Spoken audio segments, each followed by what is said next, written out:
میٹھے میٹھے اسلامی بھائیوں، ہم انشاءاللہ آج مدنی قاعدے کے سبق نمبر 18 کی مشق کریں گے۔ لہذا تمام اسلامی بھائی اور میرے مدنی چینل کے ناظرین مدنی قاعدے کا سبق نمبر 18 نکال لیجئے۔ آج ہم اس سبق میں مد کے قواعد انشاءاللہ سیکھنے کی کوشش کریں گے، اور انشاءاللہ اس کی مشق بھی ہوگی اور پہچان کرنے کی بھی کوشش جاری رہے گی۔ لہذا خوب توجہ کے ساتھ، کامل توجہ کے ساتھ قرآن پاک سیکھنے کا جو سلسلہ جاری ہے اس میں شامل رہی ہے۔ میٹھے میٹھے اسلامی بھائیوں، یاد رکھیے قرآن پاک اللہ عز و جل کی عظیم کتاب ہے، اور یہ وہ کتاب ہے کہ جس کی تلاوت کی برکت سے اللہ عز و جل کی رحمتیں اور برکتیں میسر آتی ہیں اور دلوں کا زنگ دور ہوتا ہے۔ یہ وہ پاکیزہ کلام ہے کہ جس کی تلاوت کی جائے اللہ عز و جل کی رضا کی خاطر تو نیکیوں کا انبار لگ جاتا ہے۔ الحمدللہ۔ تو میٹھے میٹھے اسلامی بھائیوں، اچھی اچھی نیتوں کو شامل کرتے ہوئے قرآن پاک درست پڑھنے کی کوشش کرتے ہیں۔ یہ یاد رکھیے قرآن پاک کو تجوید کے ساتھ پڑھنے کا حکم ہے، اور قرآن پاک کو خوب ٹھہر ٹھہر کر عمدگی کے ساتھ، خوبصورتی کے ساتھ ہر حرف نکھرا ہوا ادا ہو، ہر حرف اپنے مقام سے، اپنے مخرج سے، اپنی جگہ سے ادا ہو اور تمام خوبیوں کے ساتھ ادا ہو، اور قرآن پاک کو خوب عمدگی کے ساتھ اور ٹھہراؤ کے ساتھ، خوبصورتی کے ساتھ پڑھنے کا حکم ہے۔ اور یہ جبھی ہوگا جب ہم قرآن پاک کی تلاوت روزانہ اس طرح کریں گے کہ قواعد کی پہچان کے ساتھ ساتھ ان قواعد پر عمل کا سلسلہ بھی جاری ہو۔ تو میٹھے میٹھے اسلامی بھائیوں، الحمدللہ مدنی قاعدہ یہ قرآن پاک کو درست پڑھنے کے لیے بنیاد ہے، اور اس میں بنیادی قواعد جو تجوید سے متعلق ہیں، اور تجوید کا معنی ہے عمدہ کرنا، نکھارنا، واضح کرنا، ستھرا کرنا۔ تجوید کی تعریف یہ ہے کہ ہر حرف کو اس کے اصلی مخرج اور تمام صفات کے ساتھ ادا کرنا، یعنی تمام خوبیوں کے ساتھ ہر حرف کو اس کے مقام سے، اس کے مخرج سے ادا کرنا، یہ تجوید ہے۔ تو اب مدنی قاعدے میں جو قواعد دیے گئے یہ بنیادی قواعد ہیں اور بہت ضروری قواعد ہیں۔ جیسے ابتدا میں حروف کے مخارج دیے گئے، تو حروف کے مخارج کا یاد کرنا، ذہن نشیں کرنا اور ان مخارج سے حروف کو ادا کرنا، یعنی جس حرف کا جو مخرج ہے، جن جن حروف کا جو مخرج ہے، تو وہاں سے حروف کو ادا کرنا یہ بہت ضروری ہے۔ اگر حرف اپنے مخرج سے، اپنے مقام سے، اپنی جگہ سے ادا نہیں ہوگا تو حرف درست طریقے سے ادا نہیں ہوگا اور کئی غلطیاں پیدا ہوں گی۔ اسی طرح جب ہم حرف کو اس کے مخرج سے، اس کی جگہ سے ادا کر لیں گے تو اب اس میں دوسری جو بات ضروری ہوتی ہے وہ ہے صفت۔ صفت کا معنی ہے خوبی۔ تو حروف کے اندر کئی ایسی صفات ہیں جو بہت ضروری ہیں، ان حروف کی اگر ادا نہ کی جائیں تو حروف یا تو سرے سے ادا نہیں ہوں گے یا پھر ناقص ادا ہوں گے۔ اس طرح کی جو غلطیاں واقع ہوتی ہیں، مثلا ملتی جلتی آواز والے حروف جنہیں قریب الصوت کہتے ہیں، ان حروف کے اندر جو فرق پیدا ہوتا ہے یعنی ان حروف میں بعض ایسے حروف ہیں جن کی آواز ملتی جلتی ہے اور وہ ایک ہی مخرج سے ادا ہوتے ہیں، ایک ہی جگہ سے ادا ہوتے ہیں، ان کا ایک ہی مخرج ہے اور آواز بھی ان کی ملتی جلتی ہے، جیسے تا پو، یا جیسے سا زال اور وا، زال وا، ان کی آواز بھی ملتی جلتی ہے۔ اسی طرح جیسے سین اور صاد، یا قاف اور کاف، تو یہ حروف ایک ہی مخرج سے ادا ہوتے ہیں، ان کا ایک ہی مقام ہے نکلنے کا، ایک ہی جگہ ہے۔ لیکن اس میں فرق کیسے ہوگا؟ مخرج سے ادا تو کر لیا، مگر فرق کیسے ہوگا؟ ان کے اندر امتیاز کیسے ہوگا؟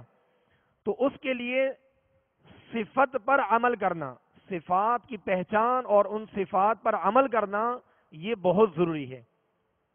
تو میٹھے میٹھے اسلامی بھائیوں، صفات کیا ہیں؟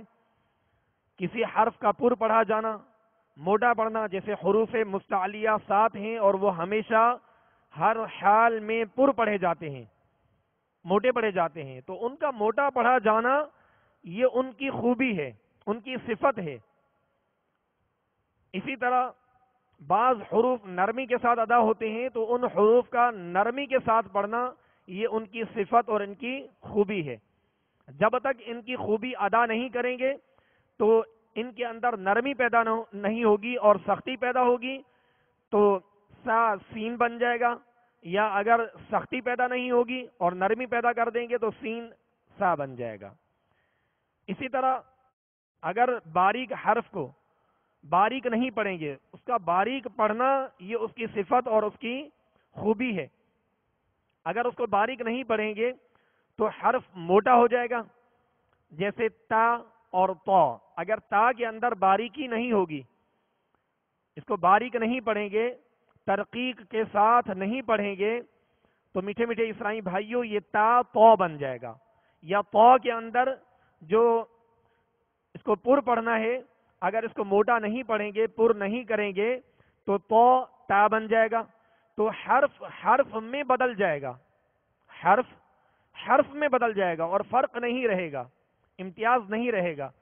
تو ایک مخرج سے کئی حروف ادا ہوتے ہیں اور ان کی آواز بھی ملتی جلتی ہے، اور ان کے اندر جو فرق ہوتا ہے وہ صفات کی وجہ سے ہوتا ہے۔ پیارے پیارے اور میٹھے میٹھے اسلامی بھائیوں، وہ صفات اور وہ قواعد ہم الحمدللہ یہ مدنی قاعدے میں سیکھ رہے ہیں۔ اسی طرح غنہ کرنا، مد کرنا، یہ قرآن پاک کا حسن اور قرآن پاک کا زیور ہے۔ اس سے قرآن پاک کی تلاوت میں خوبصورتی پیدا ہوتی ہے اور قرآن پاک کو خوبصورت انداز میں پڑھنے کا حکم ہے، لطافت کے ساتھ، بغیر تکلف کے اور بغیر ٹیڑھا پن کے قرآن پاک کو پڑھنے کا حکم ہے۔ اور یہ جبھی ہوگا جب ہم اس کی خوب مشق کریں گے۔ اور الحمدللہ عز و جل ہم یہاں فرض علوم میں قرآن پاک بھی سیکھ رہے ہیں، تو کیا ہی اچھا کہ ہمارا یہ ذہن بن جائے، سوچ بن جائے، ہم یہ نیت کر لیں کہ زندگی کے بقیہ جو بھی ایام رہ گئے ہم یہاں قرآن پاک سیکھ رہے ہیں، اور ساتھ ساتھ میں انشاءاللہ عز و جل ہم مدرسۃ المدینہ برائے بالغان جو دعوت اسلامی کے تحت کئی مساجد میں الحمدللہ لگائے جاتے ہیں، اسلامی بہنوں کے لیے ان کے گھروں میں ترکیب ہوتی ہے، تو میٹھے میٹھے اسلامی بھائیوں ہم نیت کریں کہ مدرسۃ المدینہ بالغان میں قرآن پاک سیکھیں گے اور سکھائیں گے انشاءاللہ عز و جل۔ جب قرآن پاک سیکھنے اور سکھانے کا سلسلہ روزانہ جاری رکھیں گے تو تلاوت کی برکتیں بھی ملیں گی، اور انشاءاللہ عز و جل قرآن پاک درست پڑھنے کی مشق بھی جاری رہے گی اور مزید اس میں بہتری آئے گی۔ تو اللہ عز و جل ہم سب کو قرآن پاک درست طریقے سے پڑھنے کی سعادتیں عطا فرمائے۔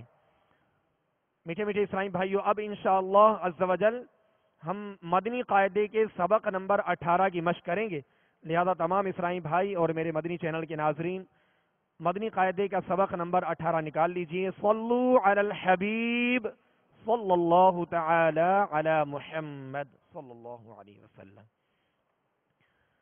آج کے ہمارے اس سبق میں جن کلمات کی ہم مشق کریں گے وہ حروف مقطعات ہیں، ان کو کہتے ہیں حروف مقطعات۔ میٹھے میٹھے اسلامی بھائیوں، قرآن پاک کی بعض صورتوں کا آغاز حروف مقطعات سے ہوتا ہے، اور ان حروف کو پڑھنے کا جو درست طریقہ ہے وہ یہ ہے کہ جیسے الگ الگ حرف کا نام لیا جاتا ہے، اسی طرح ان حروف کو پڑھا جاتا ہے۔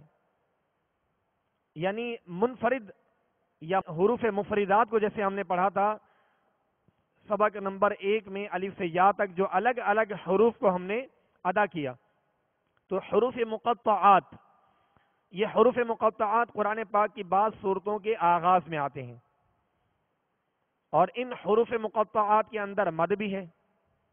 انہی حروف مقطعات کے اندر اگر قواعد ادغام کے یا اخفاء کے لگیں گے تو وہاں غنہ بھی کریں گے، اور ان حروف کے اندر مد اصلی یعنی حروف مدہ بھی ہیں، اور اس کے اندر مد لازم بھی ہے۔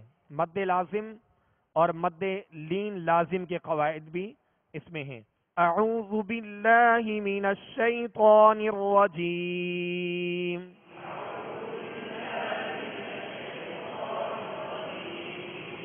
بسم اللہ الرحمن الرحیم،